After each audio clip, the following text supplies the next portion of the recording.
Divorce has never been simple. But in our totally connected digital world, the battlegrounds have completely shifted. Today, we're not just talking about arguments over who gets the sofa. We're talking about spyware, secret bank accounts, and a legal system that's scrambling to keep pace. So let's pull back the curtain on this really modern and kind of dark side of our digital lives. So let's talk about this. We're really looking at a whole new kind of divorce, one where the deepest betrayals can happen right through a screen. It's a situation where technology becomes a weapon, used for both surveillance and for financial deception, creating this incredibly complex web of digital evidence. And look, this is not some made-up story from a movie. This quote lays out the chilling reality of digital control. I mean, think about it. When one partner can see every single email, every website you visit, every password you type, they can effectively trap you, cutting off your ability to even search for help. This is where our story really begins. So the big question is, how does this digital control actually work? Well, the main tool in the toolbox is something called spyware. The best way to think about it is like turning a shared family computer into a one-way mirror. It's like having a silent, all-seeing spouse. Now, the definition here seems pretty simple on the surface, right? But it is incredibly powerful. It's secret software that just watches everything you do and reports back. And the key phrase, the most important part, is without the user's knowledge. That's what makes it so incredibly deceptive and damaging. So how does this nasty stuff even get onto a computer? Well, it can be sneaky, piggybacking on other downloads or hiding in some sketchy pop-up ad. But in a relationship, the most common way is honestly depressingly simple: direct installation. If a spouse has physical access to a family computer, they can install this kind of software in just a few minutes. What's really terrifying is just the sheer scope of what this software can grab. We're talking about literally everything. Every single keystroke gets locked. That means passwords, bank pins, private messages to friends or family. It's all completely exposed.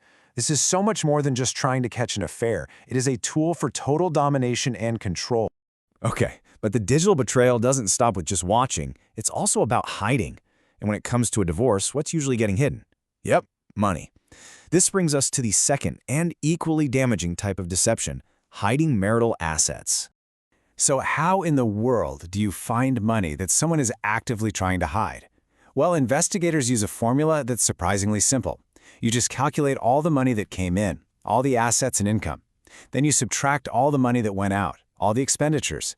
And if there's a big chunk left over that isn't sitting in a known account, well, that's your giant red flag right there. All of a sudden, a vague suspicion becomes a real mathematical problem you can solve. Okay, to see how this simple formula plays out in the real world, let's dive into a case study. We're going to follow the story of a couple we'll call Mitch and Amy. Their situation is a perfect example of how investigators can follow these digital and financial breadcrumbs. All right, just follow this timeline. It all starts with Amy's gut feeling. She just suspects something's off. So the investigator gets the tax return and finds his total income. Simple enough. But then they check the joint bank account and boom, there is a $25,000 gap. That difference is the concrete evidence they need to get a court order for his pay stubs, which then revealed the secret.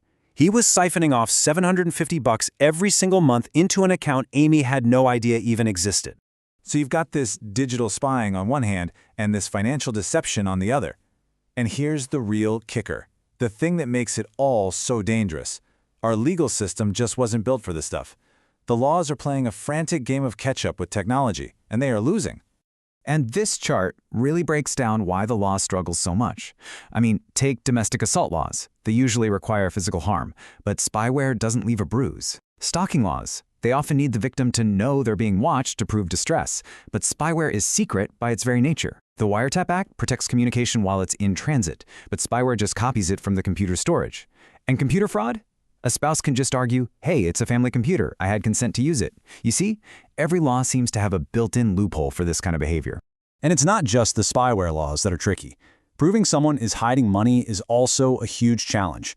But sometimes, it all comes down to finding two very different documents written by the same person with two very different motivations. That's what can really bring the lies out into the open. First up, you've got the divorce disclosure form.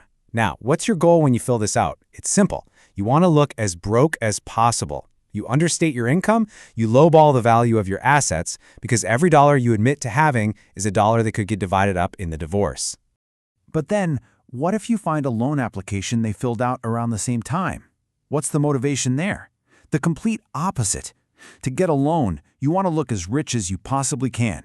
You're going to disclose every single asset and assign the highest, most optimistic value to everything you own. For an investigator, finding both of these documents, that's a slam dunk. All right, so we've seen the problems, we know the law is playing catch-up. But here's the thing, you are not powerless. This last part is all about taking action, what you can actually do to follow that digital trail and protect yourself. First things first, on the spyware front, you need to use specific tools. And here's the biggest takeaway, please remember this. Your normal antivirus software, it's probably not going to catch this stuff. You need dedicated anti-spyware software, and experts even recommend running more than one. And don't forget to do a physical check for little hardware devices, sometimes called keyloggers or key catchers, that can be plugged in right between your keyboard and your computer. And what about the hidden money? Well, it's all about the paper trail. Think of it like a treasure map. Tax returns can show you interest income from a bank account you never knew existed. Insurance policies might list valuable items like art or jewelry that somehow didn't make it onto the disclosure form. And as we saw, loan applications are an absolute goldmine. The clues are almost always there, you just have to know where to look. You know, all of this spyware, the secret accounts, it really just boils down to one huge question. And it's a question for all of us, not just people going through a divorce. In a world of shared devices, shared accounts, and constant connection, where do we draw the line between transparency in a relationship and a person's fundamental right to privacy? It's a tough question, and it's one we all need to start thinking about for ourselves.